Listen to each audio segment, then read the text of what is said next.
All right, let's get started. Good morning. Thank you, everybody, for showing up today, sharing some space. My name is Natalia Alvarez Figueroa, and I'm going to try my best to share as much information as I can in our time together today. Here is our basic schedule. If you're like me and you need to know what is happening and when and how much. So down to the number of slides. I do have to ask for forgiveness because at 11:50, I actually do have to leave. I have to go see my undergraduate students present. So I commit to answering questions via email. So please still share those questions in the chat box, and Gwen will make sure that I'll get them, and I'll make sure I communicate. All righty. So let's go. Now, I usually start with this slide whenever we are talking about cultural humility or anything within that space, because it is something that I tend to be hesitant about, regardless of how many times I've presented, which has been multiple times presenting my research. And, there's a lot of this conversation around cultural humility versus cultural competency, and we have anti-racism and anti-oppression, a lot of these conversations happening within the helping professions, right? And in the education spaces as well. But the risk of partaking in this conversation as a Black Latina has continuously been demonstrated. And so I want to make sure that I also bring in my humanity into the space, right? Using first-person experiences within the intersections that I exist in has been harmful many times at the hands of aspiring allies, which really is an invitation to open up into just the awareness that our intention to do no harm is not necessarily going to keep harm from taking place. So it is a lot less about being a good therapist or bad therapist, binary thinking. It's more like allowing yourself to lean into the discomfort and learn and be able to be okay when you make mistakes and try your best to then next time make sure the mistake is smaller than the time before, right? We're not asking for perfection, but we are being held accountable. And I think that within all of our ethical codes, there is that dynamic that is being asked of us as helping professionals. Okay, so a little bit about my professional history. I started as an intern in a program for survivors of intimate partner violence. I did music therapy for kids as young as 3. Then I went into the safe house. I learned a lot about a hotline, how to speak to people over the phone and be able to make some sort of connection, and at the same time assess, well, is this person going to be able to succeed in our safe house? It was a very interesting, very fruitful and learning environment. I also worked in outpatient as a bilingual trauma clinician. I worked with Special Victims Unit in Philadelphia and DHS as well. Then I worked in residential treatment facility where there was not only the children in the facility, but there was also the school. So basically the kiddos that were not able to be safely out in the community. And we were, of course, doing our best to ascertain how we could assist them and how we could help them through identifying triggers pertaining to the traumatic experiences, which then led me to also being a child and family therapist, which makes me sad that I can't go to the other presentation because I also worked in reunification. So I will watch it later. Then I worked in inpatient psych for children, adolescent, and general adult. I worked in outpatient and intensive outpatient drug and alcohol recovery, sobriety, then community mental health. And I've been working with NSC and within my own private practice since 2019. I do a lot of teaching, a lot of training. I'm a professor in a few universities. So hopefully that gives you a little bit of a background in terms of my experience.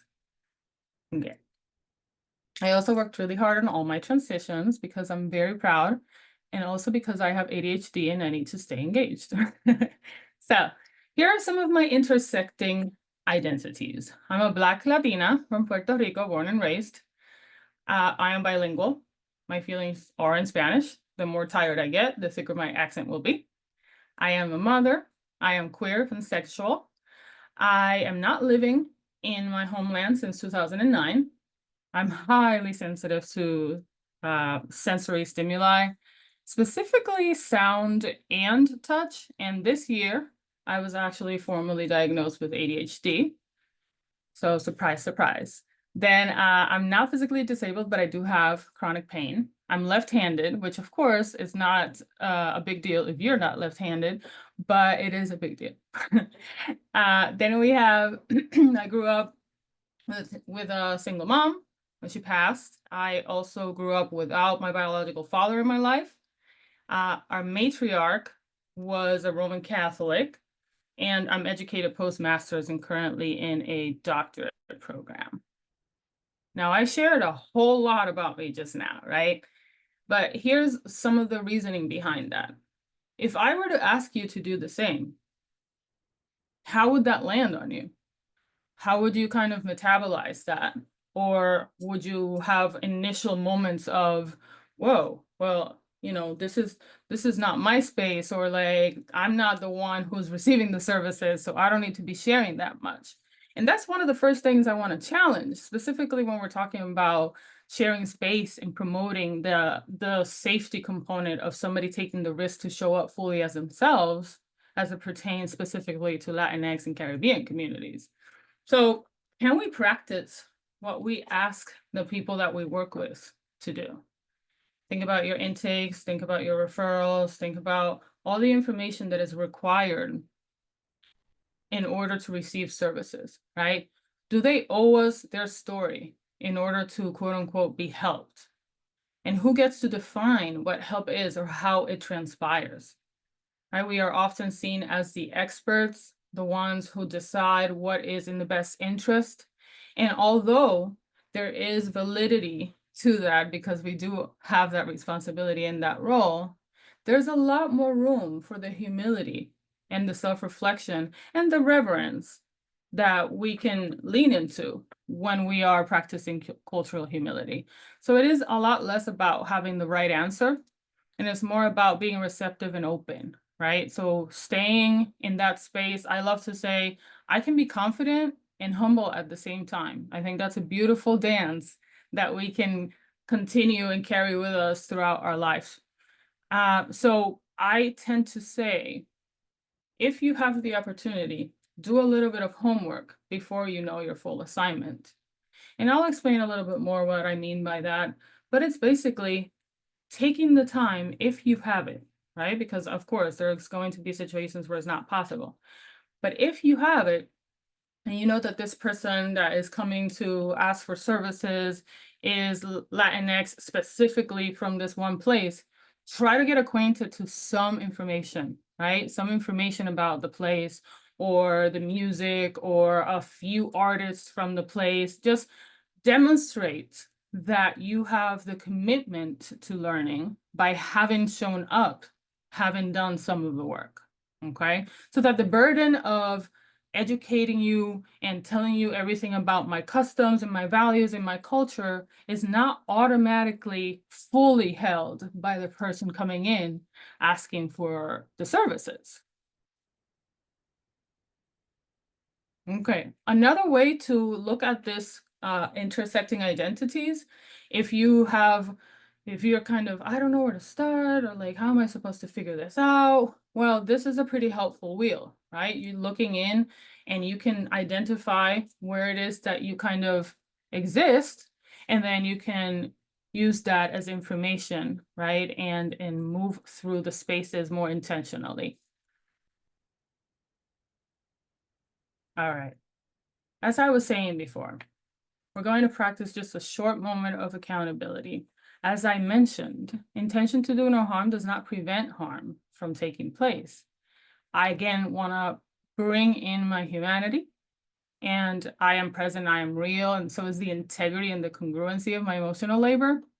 I ask that you allow yourself to sit in the discomfort. If it ebbs and flows, I invite you to notice. Is my body responding in some ways, right? And assess your emotional safety individually. I encourage you to practice self-compassion. So instead of self-critique, I invite you to practice self-compassion. May we allow the emotions to move through and be digested so that we can promote just an increased understanding. And this could hopefully assist us in making meaningful connections in the future within and outside our work. And if you have moments where you notice yourself feeling defensive, just allow yourself to have that kind conversation with yourself.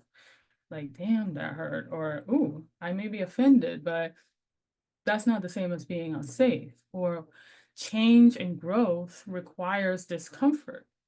And the more we practice this, the more authentic I can be, which is something that's really important when it comes to this specific group of individuals that we're talking about, which of course is not a monolith. So everything that I share must be taken with, like, a grain of salt, or I think that's how you say that. Because of course it's not something that can be applied to absolutely every individual, but it is like a starting point for you to be more intentional when you are sharing space and trying to promote a space where people feel comfortable enough to take the risk and show up fully as themselves. Okay, so why is it that we need cultural humility? Let's look at these three points that are being made. A lifelong commitment to self-evaluation and self-critique. As I said, I disagree with the self-critique. Self-critique leads to a feeling of punitive and therefore oftentimes paralyzes us from being able to move through the discomfort. So I encourage and invite to do self-compassion instead, which holds us accountable for our actions and moving through for the future. But it also allows us to be kind and to be kind to ourselves, right? And to acknowledge that, no, we're not supposed to know everything, but that means that now that I know, I will do better, okay? Then we have redressing power imbalances, and then we have developing mutually beneficial partnerships with communities on behalf of individuals and defined populations. So these are three points that are often mentioned when we're talking about cultural humility. Now, if we take a moment, we're trying to think, well, which of these am I like really good at, or I've practiced a lot? And which of these do I think, if I'm being honest, if I'm being transparent, if I'm owning the space that I can grow in, which one do I really struggle with? And just note that for yourself, right? And I want to also make a short note about the making connections, right? Developing mutual beneficial partnerships with communities on behalf of individuals and defined populations. Sometimes we think that we have to have a master plan in order for our interactions to be impactful. And I think it is important for us to know that a lot of times it is the details, the small things that accumulate that become life-changing. And so think about the life that we live right now, where there's so much technology and a lot of people have access to smartphones and things like that, and different apps that let you know, for example, when some restaurants are about to close, they have this amount of food at this huge discount, and you can reserve it and then you can pick it up. And now you have 14 bagels with cream cheese and all this stuff for $3.99. That is something that may feel small, but if you really think about it, if I am helping somebody else access this, then now this person has the autonomy and has the ability to look into that and feel a little bit more of that empowered component and being able to provide. So again, small things can accumulate, okay? So it doesn't always have to be a grand gesture. All right. Now, the focus of my presentation, or the research that I did back in 2019, is about the importance of culture, specifically within the field of trauma, which is super broad, right? But think about it. If culture defines our internal values, the way we see ourselves, the way we see others, and the way we see the world, that's here. And we know what we've learned about trauma is that trauma affects how we see ourselves or the people in the world. It really begs to question and like to be curious about, well, how do we then assist in the gradual discovery and the mastery over a traumatic experience when you want to be able to help somebody move into a space where they can decrease the intensity of the emotion while keeping the memory without having that cultural component in mind, right? Because if the culture is not put into the forefront, then we don't even know how trauma is defined. We're imposing our definition of it. And maybe it kind of leads to moments where we miss opportunities. Now, the bulk of my research has been in the importance of cultural competency when addressing trauma and intentional exploration of cultural humility. And I share this because initially the kind of the buzzword was cultural competency. And I think it still is in a lot of ways. And it's not saying, well, it's wrong. What I'm saying is we can have more room. And of course, I didn't come up with this term. I like to use Christopher Columbus as a verb. I did not Christopher Columbus cultural humility. Okay. I'm not going to claim that I was the one that discovered it, but I want to make sure that I add to the pool of knowledge when it comes to how we can navigate and exist in a culturally humble manner. Okay. Now, when I initially started this, when I did my proposal, I was really interested in making sure that minorities and non-primary English speakers had or have or would have a voice leading these conversations. And specifically when we're talking about our own experiences, like experiences within the groups that we may actually exist in, but yet other people get to speak of the story as an outside kind of perspective, where I wanted to see more augmenting of the non-primary English speakers and the minoritized individuals leading these conversations, right? The first person sharing. Now, so at that point, I had some experience in working with trauma. I had already been trained in TFCBT. Now I have training in EMDR. And I really always noticed that there's this gap when it came to just the intentionality of cultural humility and the opportunities for connection that that brings. But it also means that there's a lot of readdressing of power and hierarchy, which is in a lot of ways different than how I was trained as a clinician. Just to share, very, very general definition of culture and cultural humility. This is from when I gathered my qualitative information. Culture is a set of values, perceptions, and interaction guides experienced within a distinct group of people and or place. Then cultural humility is a reflective practice of continuous self-study pertaining cultures outside the individual's experience, with the understanding that importance relies on the awareness that learning is a lifelong commitment as opposed to a place of arrival and expertise. So basically, that's the little difference. When we say cultural competency, it implies I have arrived, I'm good to go, next. When we're talking about cultural humility, is more, I am open, I am always going to be learning, I know what I know, and hopefully I know enough about what I don't know so that I can lean into the curiosity and learn. I am able to be corrected, I am able to be reflective, and therefore I'm much more accessible and trustworthy when it comes to our dynamics with people that don't share many of our intersecting identities. Now, as we are moving through our time together, I want to invite you to have this internal dialogue, to have this exploration, to think about, and maybe this is something that you have already been thinking about, and that's great.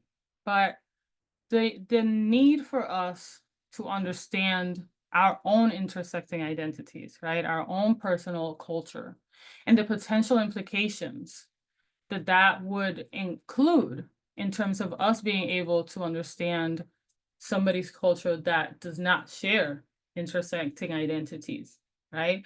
I tend to not use, and I try not to, but of course I mess up sometimes. I don't like the other kind of use of that word, saying, oh, well, the other persons, because in reality, if we're saying I am here to help, then whatever limitations and barriers are existing in order for the help to take place are on me, because I'm the one that's saying that I can provide with the service. So it's not that this person's from a different culture, it's that my culture doesn't share intersecting identities with this person. It's not that this person has a language barrier, it's that I don't have the skills to provide services in the language that this person needs. The limitation is mine, because I'm the one that's saying that I'm helpful, that I'm here to help, right? And it's not an attack, it's a responsibility. It's a moment of accountability, and it's figuring out, how do I remove these barriers?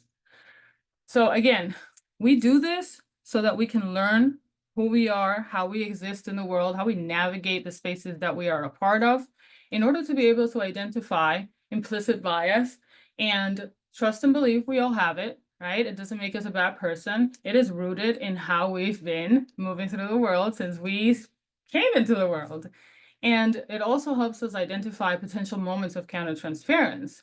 And so the goal is to assist that knowledge so that it can serve as a guide, so that we can develop treatment tools, as opposed to have them seen as barriers or even potential for harm, right? There's beautiful opportunities when we are fully aware of who we are, how we navigate spaces, the intersecting identities that we have within us, and therefore we can identify when there's moments of countertransference, and that can be intentionally used, and it can be quite transformative.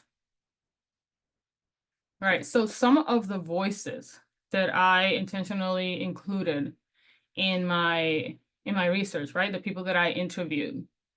I wanted to highlight the non-primary English speakers. I wanted to make sure that we had the microphone, metaphorically, right?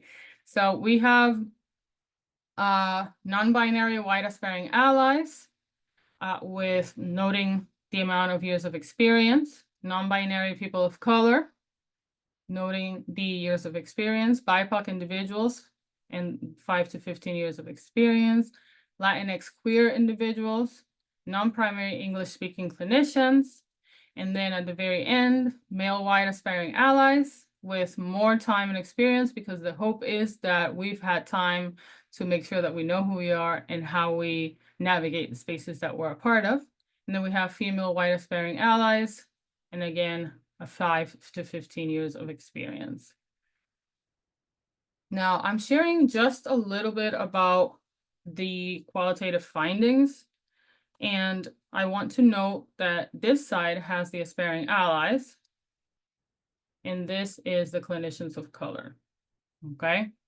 Now, just to read, I'm going to just read one, because you will have the slides available to you, okay?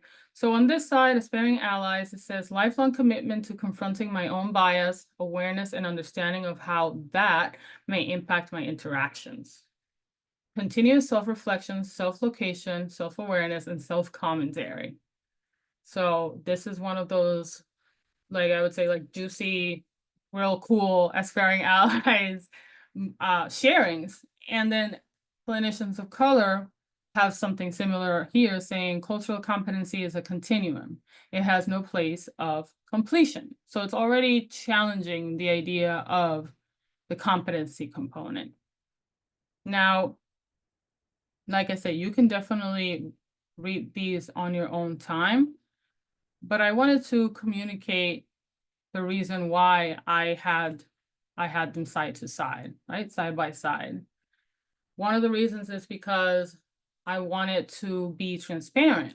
I wanted to be able to show, these are the things that are being said. These are the comments and the awareness that different people have. also for accountability in terms of there's a lot of aspiring allies who are doing a lot of the work. And it's also important to show that, yes, this is something that we are taking to heart. This is something that we do understand as part of our ethical responsibilities. I also wanted to compare the experiences, just the nuances and in the ways in which we communicate, also to bring awareness and to highlight that room for growth. And one of the things that I was excited about as well was that it also highlighted that we don't necessarily have to exist within the same intersecting identities in order to be able to share similar messages. And I think that that really made it more digestible and kind of invited more of that leaning into the discomfort when it comes to being able to practice the cultural humility. And of course, like I said, the hope is that we can augment voices while using the power and the privilege that we have in the spaces, right, that we exist in. So being able to co-sign on something or give credit where credit is due and things like that. Or if somebody is, if a clinician of color is speaking and nobody says anything, I can be the one that makes sure that what this person said was heard, and I'll reiterate it. And I said, did you hear what so-and-so said?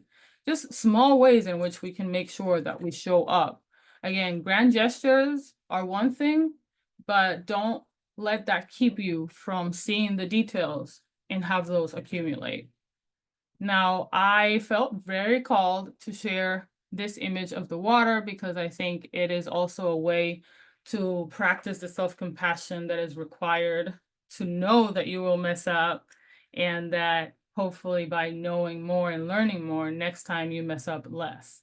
So the reflecting, the being still, the being quiet, the looking for your moments to kind of sparkle and shine, the moments of letting go of your power, expanding, letting some moments flow. Hopefully the spiraling inward is done in a safe way. And sometimes we're like, well, I don't tend to be somebody that likes confrontation. So I see that as like, well, go wild. Let's practice this. Let's take these risks, because in a lot of times we are saying that we're helping people and they have to take a huge risk in telling us all these things, but they don't have evidence necessarily that we are equipped to hold, witness, have reverence, and assist in them continuing to grow in their knowledge about themselves, and also come to believe that they can regulate their nervous system, that their life can continue without it necessarily being dictated by the traumatic experience. Okay. Now, this is not a presentation about trauma, so I'm gonna go really fast, boom, boom, boom, boom, boom, through these, because I'm sure that a lot of us know this already, but it is important to make note of it because we're talking about culture, and we're talking about the fact that culture defines how we see ourselves, other people in the world, and we know that when we experience trauma, those things are distorted. Okay, so some of the impacts of trauma are the loss of self-worth, shame, loss of trust, loss of safety, loss of intimacy, loss of sense of self, loss of the mind and body connection, dissociation, and loss of danger cues. So just very quick. Now, over here, we can take a moment to sit with the awareness that in our daily lives, regardless of how well-intentioned we are, we participate as part of systems that can be harmful. And it's just the reality of how we navigate the spaces. Like, it's a reality of where we're at. And so here are some of the ways in which we can contribute, like we have contributed. Believing some of the stereotypes of one race or ethnicity. A quick funny comment about that. Let's say I'm Puerto Rican, born and raised. Coworker comes in and says, "Oh, what do you mean you don't like spicy food? Aren't you Latina?" It's like, well, which Latina are you talking about? And let's be more specific, right? And initially it can be funny, but if you really think about it, it's like, well, is that really the group that I am a part of? And we have interacting on unfounded negative assumptions or generalized opinions of one particular race or culture. Like, for example, let's say Latinos and Caribbean and Blacks are super loud. And so now automatically, as soon as I hear the first 5 seconds of a song, I'm going to go over and say, hey, we don't listen to music that loud over here, that kind of thing, right? Just to give an example. Behaving in a way that is solely congruent with the dominant culture. So this is more for internalized racism moments, which is really painful because as a Black Latina, I definitely acknowledge that I've had to work through a lot of that internalized racism. And it doesn't make me a bad person. It's not like defining of my character. Is more of the awareness that I've existed in specific spaces. And therefore, there's a lot of messages that say, your hair is not done unless it's straightened, or you have to be professionally presented, so your braids are not professional, or the ways in which, like the nails, you can't have long nails because that's not professional. Again, being really mindful about the small comments that we can make here and there, because sometimes it is a reflection of who had the microphone when this specific term was defined. Who wrote it down? Who had the pen? Then we have perpetuating and supporting system disparities, income and health distribution. Wealth distribution. And then we have adhering to discriminatory policies and practices within institutions. Now, of course, a lot of this is scary. A lot of this is, it feels like an insurmountable task. But I think it's also, again, a good reminder that we can be disruptive to these systems in ways that are serving the people that we say we're helping. Let me give you a quick example. Working in inpatient psych, I had a group of adolescents. I was placed in the unit that was labeled to be the difficult kids, the kids who had their ankle monitors, the quote unquote bad kids is how it was labeled, right? And so there were very specific rules in the unit. There's no cursing, there's no songs that are a specific genre in the unit. But when I was running my therapy groups, behind those closed doors, I established a different set of rules. That I did it very explicitly, very intentionally, and I also used humor because I wanted to make sure that they understood that I have a lot of reverence and a lot of respect for the space that we're in. And I wanted to communicate that you can take the risk to show up fully as you are. And the rules that are existing in the unit, the ones that are not necessarily needed in the therapy group or are counterproductive in the therapy group, those we will adapt for the sake of this space. And honestly, it worked really, really well. And I was also ready to have conversations with supervisors, psychiatrists, nurses when it came to, well, why are you breaking some of these rules? And I said, well, some of these rules don't serve the people that we say we're helping. And if we're saying that we're promoting a space where healing can take place, and I'm inherently saying there's parts of you, the way that you communicate, the music that you relate with, those things are wrong. Those things are unacceptable. And so I'm sorry, we can't bring that into the space. Then how is it that I'm supposed to help this person figure out what it is that they need if I'm asking automatically to leave parts of themselves out? Okay. Now, I have a lot of conversations, and I remember having one conversation where I was mediating between two coworkers. One was very white presenting, great clinician. The other one was Black, also great clinician. And there was a really big misunderstanding. There was harm that had taken place, and I was mediating that conversation. And one of the phrases that was used is, "It's not my fault I'm white," or "It's not my fault I'm clueless." And it really is coming to a place of recognition that says, well, there comes a point where you can't call yourself clueless if you don't put yourself in a position where you must notice what you're missing. In this day, I would say, and maybe I'm wrong, maybe I just don't exist in those circles, maybe I just don't exist in those spaces, but in order for us to be in a place where there's no diversity, we have to be doing that on purpose. Like we have to be really trying not to have any diversity around and within the spaces we navigate in.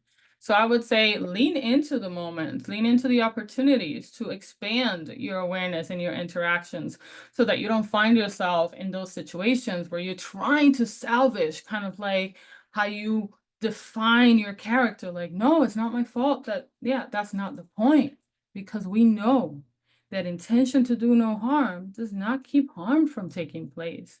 So strip yourself of that automatic guilt, because what we are here for is to work through it.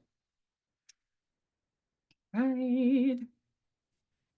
Okay, so here are some of the groups that I have experience with, which is not the same as automatic competence, right? That is something that we're challenging consistently.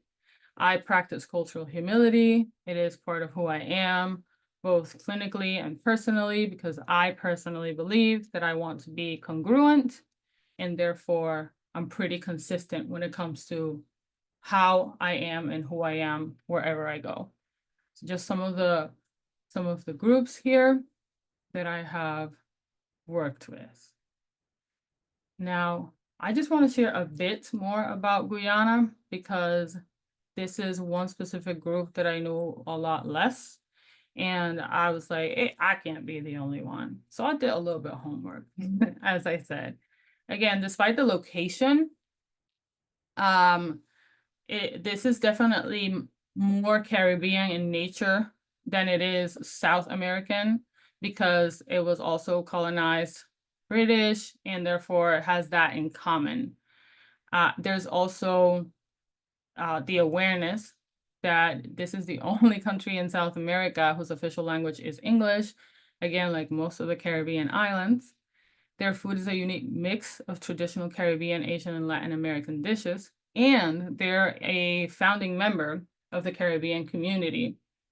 And so they have a single market, single economy, and they aim to provide economic integration, foreign policy coordination, human and social development, and security for its members. So there's a huge interdependency, right, when it comes to the members of the Caribbean community. Okay.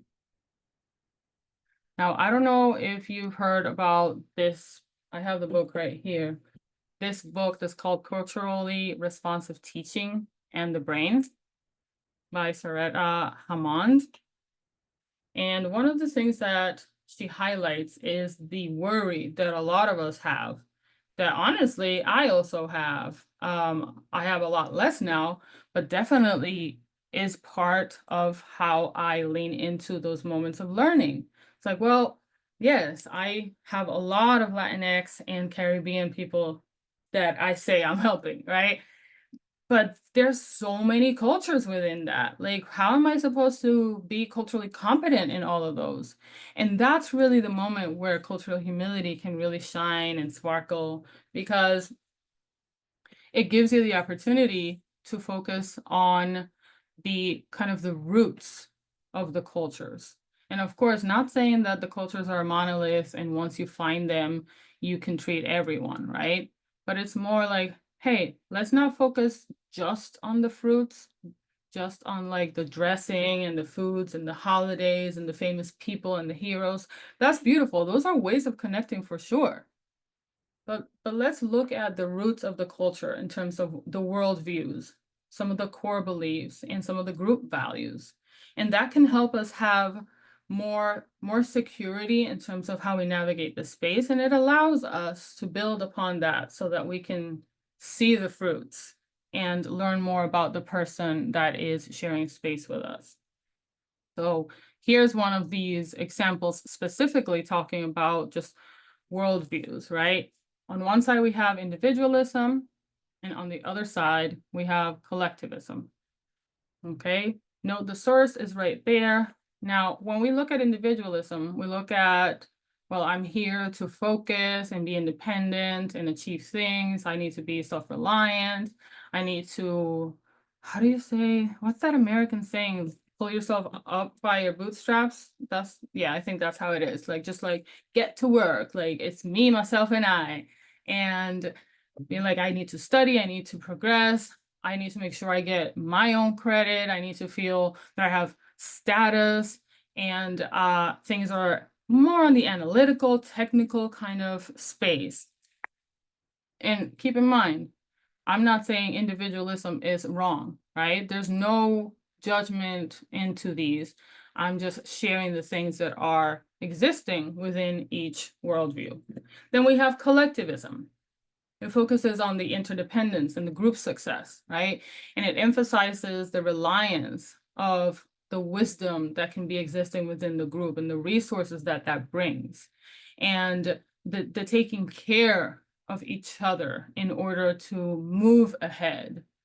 And we also look at the learning that happens through conversations. Think about generations. And for example, like I had a client say, yeah, I love cooking because I remember being with my grandmother and my grandmother was baking and she made this and she made that. And like you learn the recipes by looking and watching and doing and listening. And hopefully at some point, maybe I wrote it down, but most likely I didn't. Right? And then we have the group dynamics and just like making sure that everybody's taken care of, having that harmony. And it's a lot about collaboration and relationships. So it resembles the idea of teaming, like just being in action as a team. So that's just one of the things that you can identify when we're looking at different cultures that are not the ones that I exist in my intersecting identities. Now, if you want to lean into it even more, and you want to have that kind of avenue into that clinical space, then we look at cultural humility and we say, okay, so I understand that this person and their family's migration and immigration history and patterns affects how much they know about their culture of origin or how connected they are to previous generations. Maybe that really affects their cultural identity and the acculturation degree. Like, where do I start and where do my parents end? Like, how do I navigate that? Then we also have gender roles and sexuality. We have the geographic location and communication styles, right? Like, and also the moments in which we decide that we do need help and how we define that, the perspectives that we have on health and healing. So a lot of times it gives us an opportunity to ask these questions, not only to the people we share space with, but to ourselves. Am I leaving room for this to be a part of the space? Am I leaving room to be corrected? Am I leaving room to be redirected? Now, again, with the worldview, right? I thought this was really interesting. There's the index of cultural dimensions, right? And it was created by this psychologist here. And it was a 100-point system and looking at 7 different dimensions. The higher the number, the more individualistic that country scored. And so I wanted to highlight, because these are some of the places that a lot of the people I work with come from. So Guatemala, we have 6 out of 100. El Salvador, 19. Mexico, 30. And surprise, United States, 91. Again, it's not about, well, this is right and this is wrong. It's about the awareness and the implications that come with the awareness so that we can be intentional when we're interacting and building spaces that are meant to be helpful to people that don't exist in the same intersecting identities as we do. Okay, so 91, that's highly independent, individualistic. All right. Now, as I was mentioning before, some of the cross-cultural kind of components that I was saying. We have the worldview, we have the gender, and we have the migration patterns, and we have the education levels, all these things that I mentioned before. And the levels of acculturation, like where do I start? Where do my parents end? How much of who I am when I was home can I bring into this space? And how do I navigate that? And I wish we had a roadmap. I really do, because um, it can be quite taxing.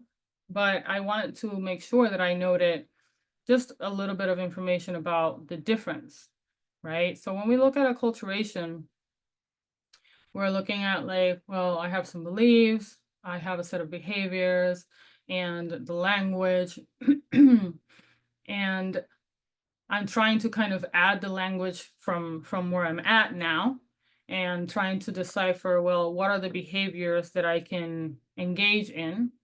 There's, of course, a level of loss when it comes to a political identity or figuring out how to accommodate both of these cultures is a big undertaking. It's a negotiation within oneself and one's identity.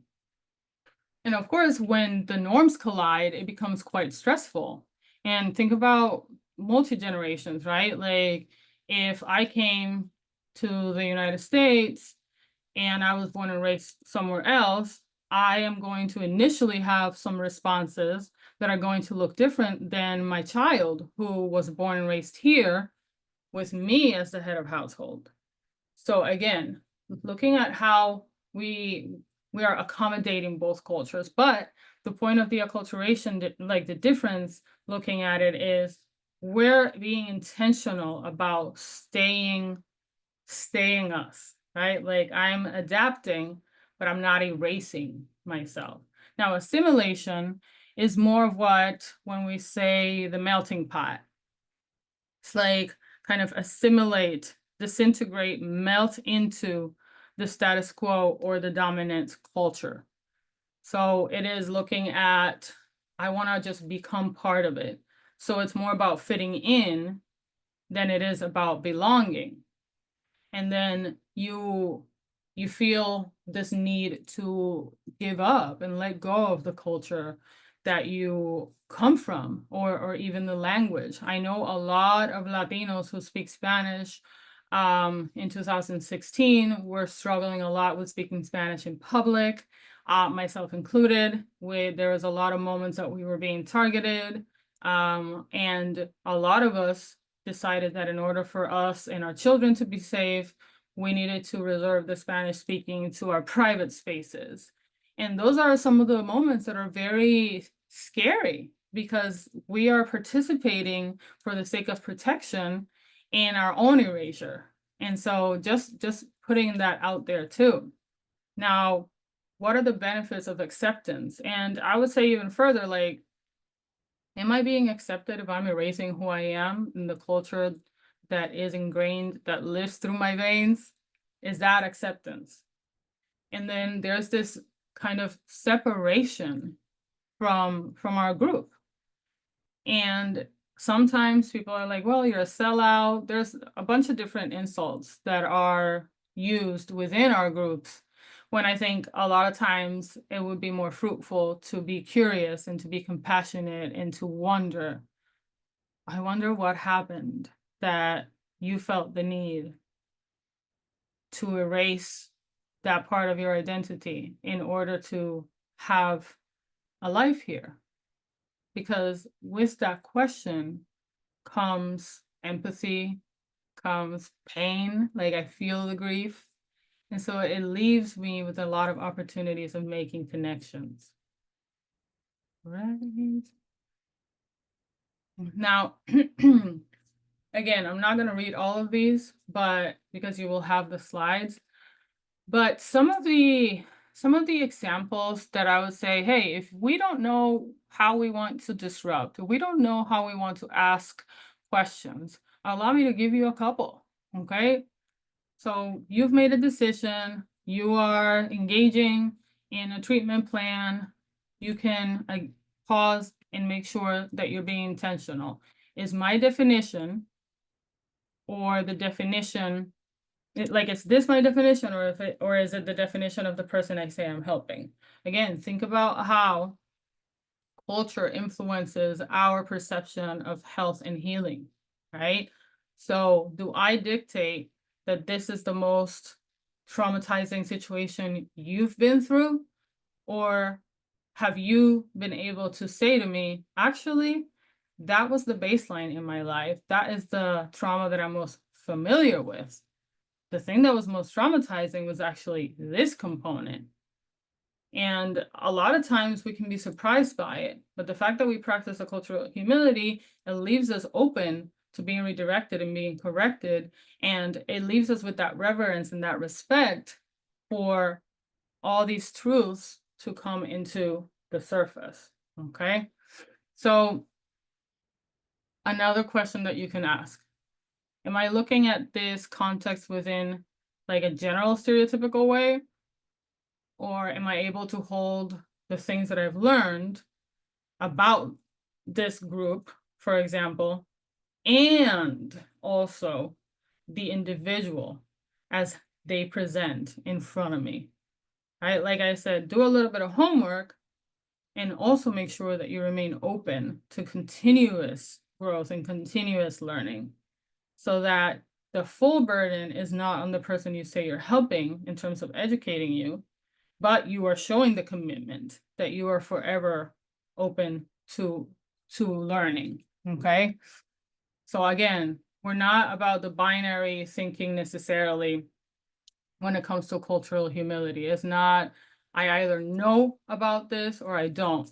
It's more about both and, right? Like, I know a little bit, and I also want to make sure that it applies to your life experience. Again, am I leaving room for being corrected? Am I approachable, right? Like, does it show that I have the ability to shift? Can I call myself client-centered if I don't practice cultural humility?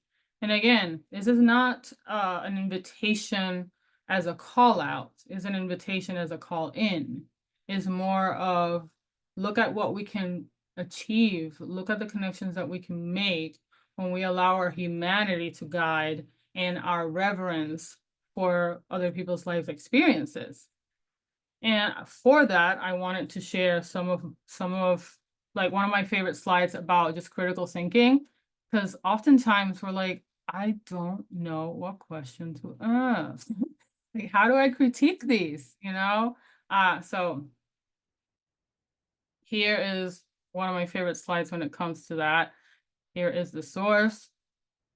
It just has their own categories. But again, if we're looking at, let's see here, reciprocity. What benefits do we co-create? By whom and for whom? There's one that says, who does this benefit? How can I give credit and hold the door open? How can I constructively acknowledge and respond to the discomfort? What is needed and who decides? So again, using guiding questions to dig deeper. Okay. Again, in order to lean into the discomfort and see ways in which we can further question or disrupt, let's think about communication styles, right? Let's think about how we have the oral communication style when people and stories and history is shared through stories around our groups versus things that are written down culturally, like in Latinos and Caribbean. We're talking about a bunch of legends in Puerto Rico, like there's the famous chupacabra, like all these things, right? Of course, now there's books about it, but a lot of times it's just talking about it in the community. Then we have centering oneself within someone else's life experience. Sometimes we want to relate so much to something that's being shared that we accidentally, right? Again, the intention is not what keeps us from doing harm. It's just sometimes we're so desperate to demonstrate that we have a connection that it's like, oh my gosh, that happened to me too. I mean, it's different, but like this is what happened. And now we're centering ourselves versus kind of shifting a little bit and leaning into the curiosity of what this moment can teach me if I pause and like I invite the person to show me a little bit more. Not because I'm entitled to your story, but because I wonder and I respect and I have the reverence for the space that we share. And I understand that we can make connections and build trust without me having to center my own experiences. So just keeping that in mind. Think about the power dynamics, professionally and personally. I always say, like, think about how your office is set up. Are you the one closest to the door and why? Is it a specific reason or is it because you were taught? Have you questioned those small details that perhaps because you've been practicing for so many years, it is what it is, right? Think about those things as well. What is included within your office? Does it say dominant culture specifically, or does it say open and inviting? Does it say inclusive? Not only in words, but in how it is set up and the objects that are included. Think about the right to comfort versus embracing discomfort as an opportunity for expansion. One of the things that tends to be common about individualistic culture is that right to comfort.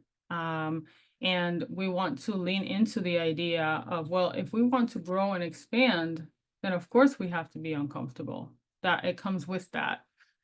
Think about binary, right? Am I a good therapist or a bad therapist? Well, where's the gray? Where's the gray area?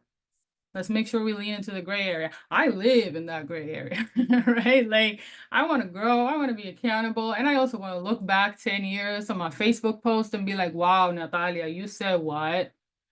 10 years, wow, we have come so far. I am glad we're not there, right? Being able to look back and have evidence of your growth and your expansion. Think about how we define respect and authority, right? Is respect the same as authority? Am I supposed to treat you as an authority if I say I respect you? Like, where is that? How do we define that? And think about disagreement and confrontation as a tool for rapport building, which is difficult from what I've heard for a lot of us who are not comfortable with confrontation or disagreement, or who automatically see that as an argument, aka fight, aka disrespect. Being able to say, well, I can use this as a tool for disruption, right? And I can lean into this moment and it can result in the level of trust dramatically increasing in our relationship, as opposed to kind of not being able to lean into it or choosing not to lean into that disagreement or confrontation or choosing to not participate and therefore potentially losing a relationship or losing a trust or losing the opportunity to build trust. I think of that one as a parent so much. All right. Here's some examples. Well, one example about how sometimes the culture that the individual exists in actually promotes a lot of their pain in kind of leading into why it was that they left their homeland and why it is that I feel a very low sense of self and I feel shame. So, for example, we're thinking about Caribbean and queerness. I work with a lot of people that are queer, having, it just also happens to be the fact that I'm also queer.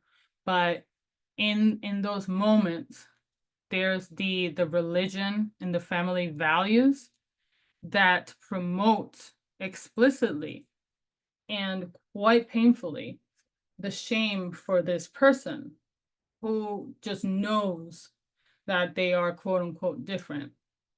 And so, how do we lean into this without saying your culture is wrong or your religion is wrong, right? Like, no, that's not what we're trying to do. We're not trying to fragment this person. We're trying to figure out, well, how do we invite perhaps some parts that can still serve you? So, some questions that we can ask is how do we like look at your face and find spots where you can still honor who you are?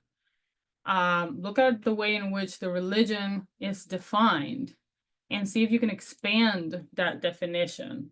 Like, you were born and raised in this region and it is quite strict, but is that the only definition of God? I'm saying God because God is the name that this person specifically used. And so, is that the only definition? Do we know more about God? Do we know? Um, can we expand that? Can we conceptualize this relationship in a more individual way? How do we continue to build this relationship in a way that includes you? And again, challenging some of that rigidity, of course, with respect and with a lot of reverence in case you say something that creates like this big reaction, this big moment. But in my experience, asking the questions to kind of peel layers back and inviting expansion of a definition can lead to them really looking at, well, you know what? Like, I've also learned that God is loving to everyone. So like if God is loving to everyone, then that means that he can't hate me because that I am included in everyone. Just again, peeling these layers back. And then getting to a place where you can say, well, are there parts of this that can still serve you, right?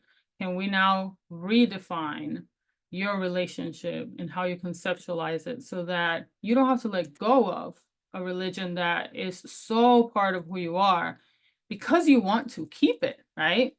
Um, and you can move forward without the shame. So, I wish it was something that I could say it's easy to do. It's not, of course, but the curiosity of asking questions and promoting expansion a lot of times helps people find their own answers. All right. Now, when it comes to therapy, cultural humility, and intersecting identities that we don't share with the people that we provide services to, and also the cross-cultural factors that I mentioned, I also bring you again to the individualistic versus collective. We also want to look at just the practice of decolonizing therapy.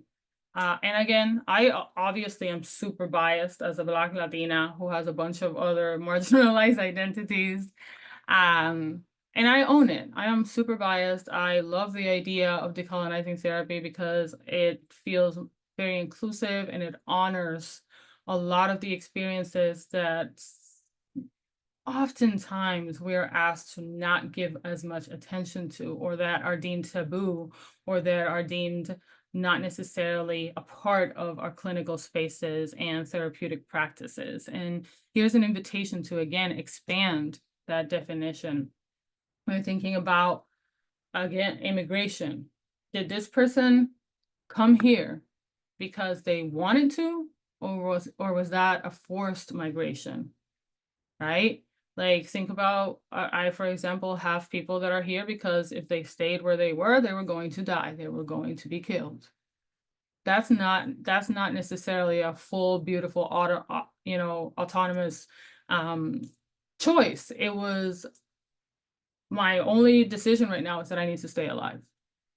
Now, there's also components of depersonalization. There's like I said, acculturation versus assimilation, looking at how connected or disconnected we are from culture. And how that impacts our sense of identity. And when I say our, in this instance, I'm talking about people who are not born and raised here, or second generation of immigrant parents, right? Like looking at how do I form my identity when I exist right now in a place that is so different than perhaps where I grew up in. And how all these things can come together and can leave us with a space and this like way of navigating spaces that you're just ending up being hyper vigilant, right? And that's one of the symptoms that we know when it comes to experiencing trauma, right? So in order for us to be able to practice cultural humility, we also need to lean into the history of the United States, right? And instead of shying away from terms like white supremacy and racism and colonial capitalism, we want to learn about what that means and how it has historically impacted. How does it show up in nuanced ways? How do I participate in it? Because the reality is that statistically you do, right? We all do. How do I disrupt that? It's not about pointing the finger and accusing. It's more about let's come together, let's call in, let's hold each other accountable, let's invite growth, let's create spaces where I can mess up and get feedback, right? So that when I go out into serving and providing these services, I'm not necessarily extending the harm. I have a course that I teach that is specifically about that, is specifically to say the wrong thing, to make the mistakes, and to learn more about where did this belief originate within my own family system. And how do I disrupt that in order to continue to grow in who I want to be and how I want to navigate the world? Okay, so here we go. Again, you can look at this map that is quite complicated, but just tidbits of information. If we are thinking about just the impacts of colonialism, right? We know that a lot of cultures, a lot of languages are erased. And if we think about just occupied lands and dependent territories, we think about there's 61 colonies and the US has 14 of those and France has 16 of those, just to name a few, right? When we look at how colonization changes not only culture and language, but also laws and policies and the cultural customs. Think about Native Americans and reclaiming a lot of the indigenous ways in which they existed before, everything was so disrupted and raised. Think of segregation. There's this book called The Color of Law, where it talks about zoning and policing. I do invite you to read it if you want to remain open and being uncomfortable. Yeah. So again, just impact of colonialism. It's not like, oh, it's my fault, it's not my fault. It's like, how do I want to exist in this space? How do I want to contribute? Do I want to contribute to the disruption of the systems that harm a lot of people I say I want to help?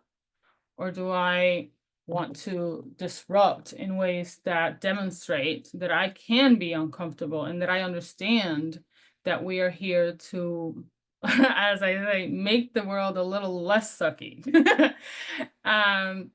This is something really quick I want to share about a presentation that I attended. So here's the source here.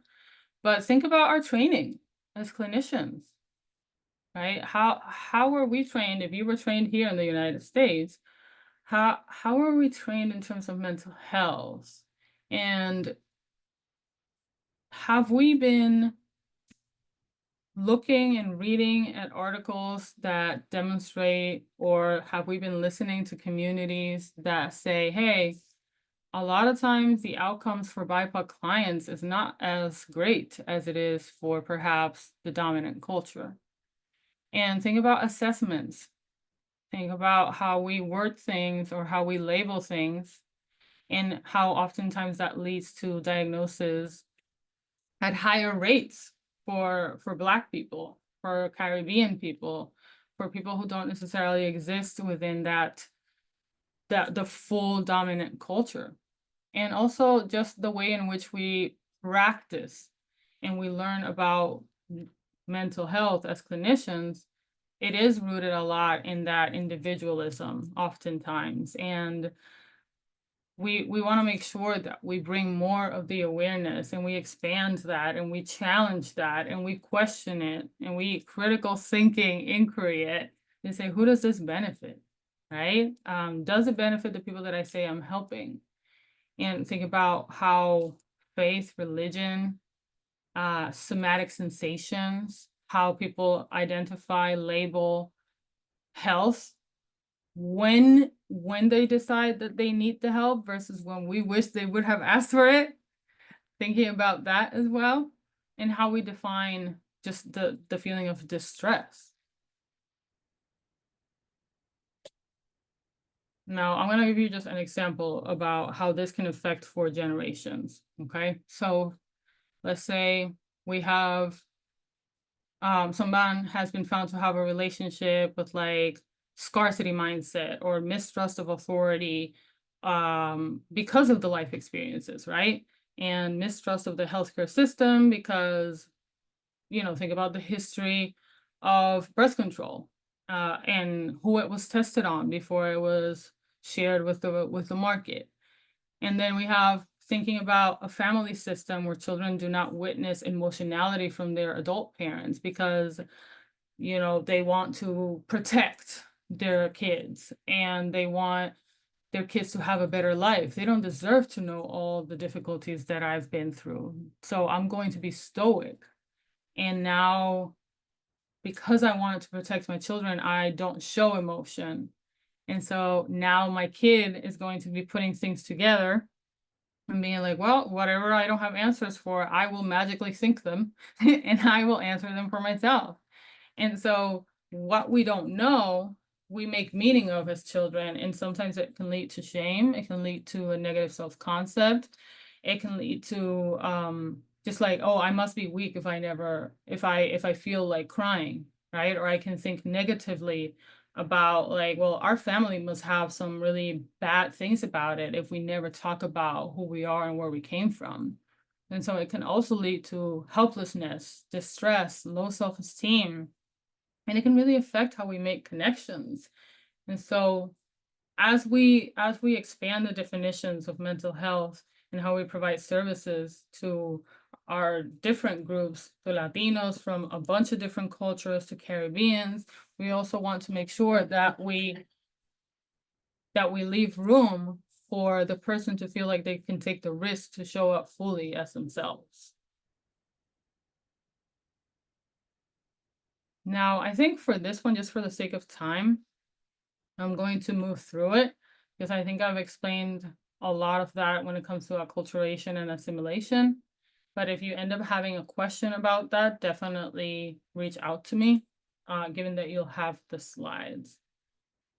Now, these are some of the things that I was mentioning earlier about kind of treatment planning in our clinical spaces, right? Like identity wise, is this person who is a Latino, are they the first to be here? Are they the second generation to be here?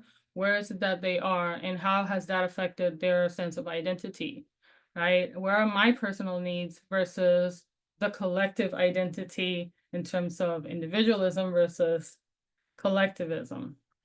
And think about how we define relationships. I know I've had several instances where, without cultural humility, a relationship between a parent and a child is defined and pathologized as enmeshed, as opposed to being able to look into the customs and the values of the culture in which this family exists in, and having the ability and the reverence to question it. Be like, well, who does this label benefit? What does it do? What does it imply? And again, pathologizing that collectivism and the spirituality. Think about how our Latino clients and Caribbean, I've had a lot of instances where we talk about family who has passed away coming to visit, right? And moments of interaction and continued connection with people who have passed away, or angels sharing messages, and how quick we can be at pathologizing that and being like, oh, is that reality? Is that reality oriented? Like, what is going on here? Again, cultural humility can help us navigate that with a lot more compassion and space.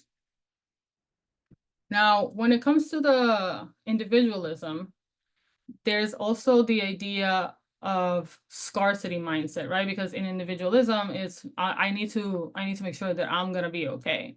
And again, it's not a judgment towards that, because a lot of times we all exist within that spectrum of competition.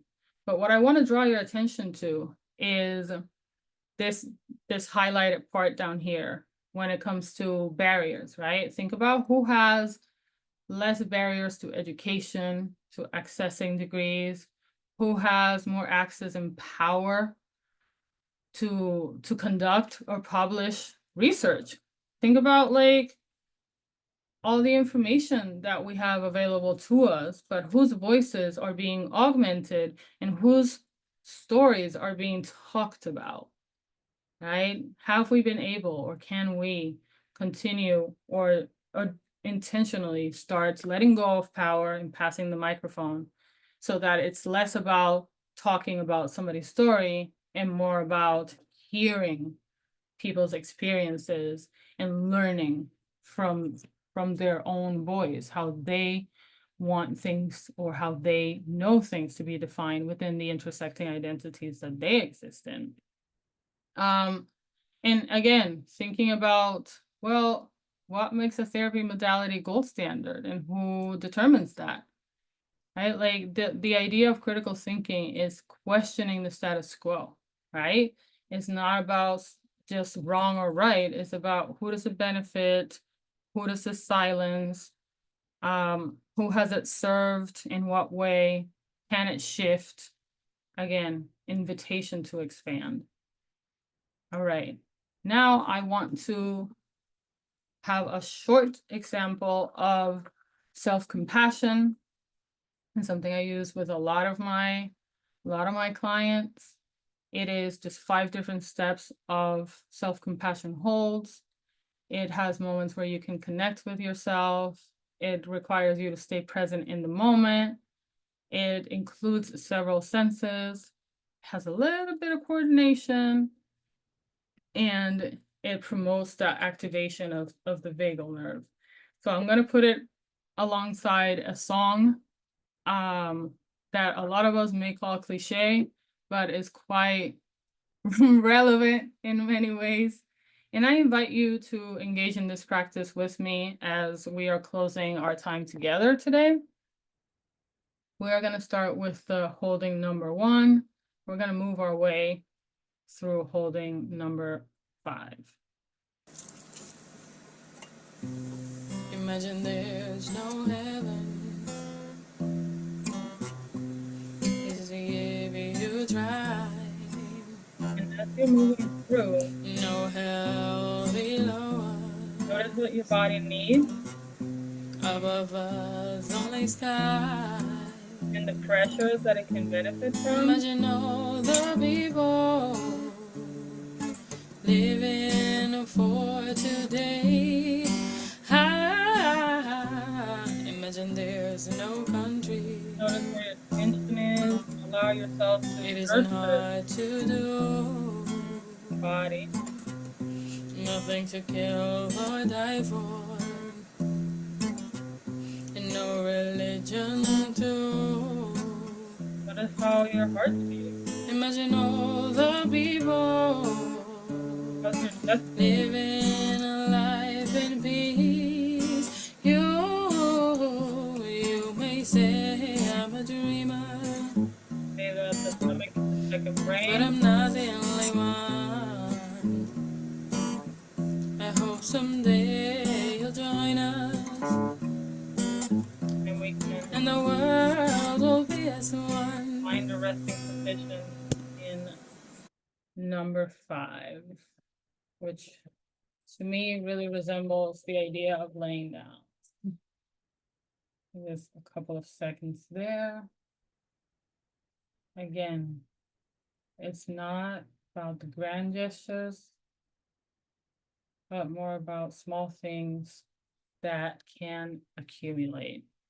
And I leave you with an acronym that I found helpful, which is when it comes to allyship, you center the impacted, the people that have been historically marginalized or silenced. We listen and learn from those who've experienced oppression. We pass the microphone, we pass the pen, we co-sign so that they can have a voice, they can have a space, they can have their own um, impact. We leverage our privilege in that way, and we open up the spaces, right? We yield the floor. So I leave you with that as a guiding source. I want to thank you for spending all this time with me this morning. I want to remind you that yes, I do commit to answering your questions. So I will do so via email. And I hope that you are kind to yourself today, and feel free to reach out to me if you have any specific questions or things that you would like more clarity on. Thank you so much.